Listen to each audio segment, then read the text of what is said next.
Shalom, shalom. This video is about the Gospel of John chapter 4 verse 46 to 53, and it's all about a father's begging prayer for Yeshua to heal his son. I'll read the text for you.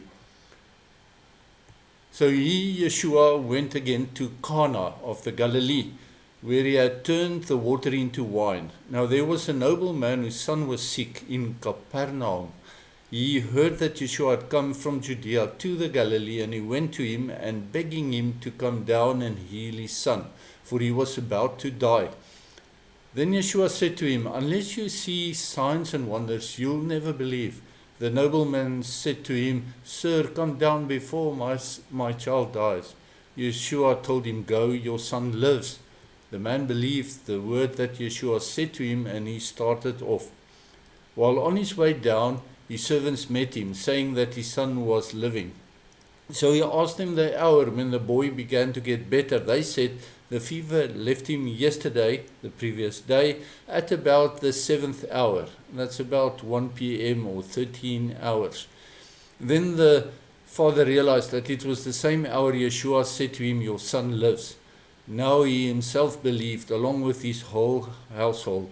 Yeshua did this as the second sign after he came again from the Passover from Judea into the Galilee.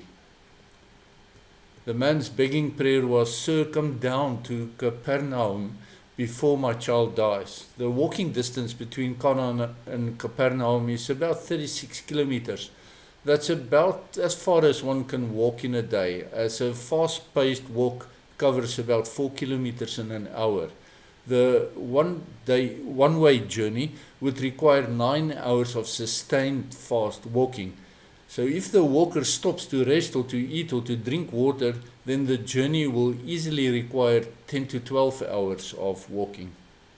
The man walked it to ask Yeshua to go back to Capernaum with him in order to heal his son. The fact that he spoke to Yeshua at about 1 p.m. or 13 hours, the 7th hour of the day, meant that he must have traveled through the night, or that he started in the small hours, the wee hours of the morning, maybe at midnight or just after midnight. Such is the love of a father for his son.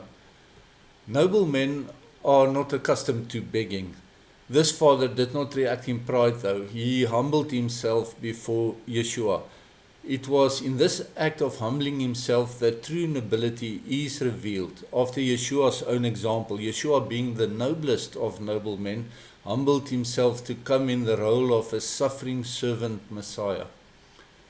It seems as if Yeshua's initial reaction toyed with the man's hope and pain, but it was to serve a higher purpose, as an example to others.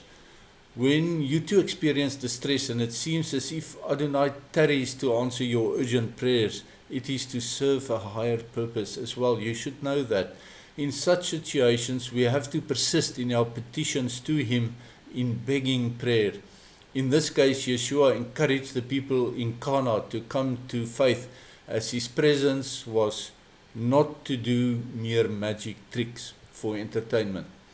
In this case, this nobleman who loved his son, his coming to faith is recorded only after his son was healed.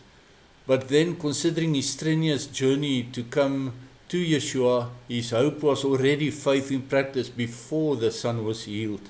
Yet from Yeshua's words to him, his hope may or would have not matured into faith without the miraculous healing of his son.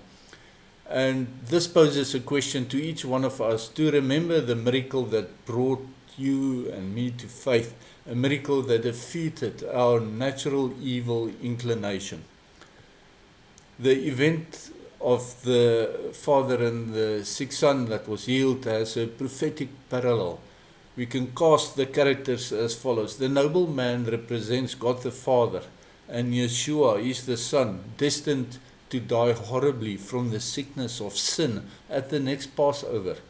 Capernaum means place of comfort, an apt pseudonym for heaven, and Cana means the place of reeds, or alternatively it means under siege.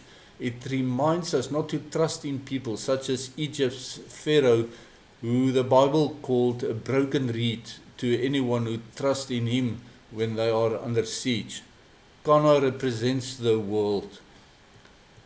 And then Yeshua was in the world, but the Father called him to come to heaven. Yeshua's route went via Golgotha, which is not in between Cana and Capernaum, but to the south at Jerusalem, to heal his chosen people, portrayed by the sick son. The name of the town Cana is spelled Chet Nun Hay in Hebrew. Chet is a complex letter.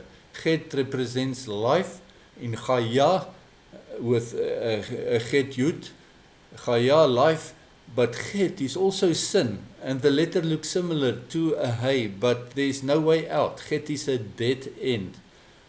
Nun is multiplication. The letter hay represents behold, and it represents new life, because hay is a uterus, a womb. So traveling from this world, that's Cana of the broken reeds, to new life in Yeshua is the breakthrough that faith makes. Faith changes the dead end of Chet into a hay, into new life. Yeshua heals God's chosen people and the grafted in Gentile believers who walk in his way. Shalom, shalom.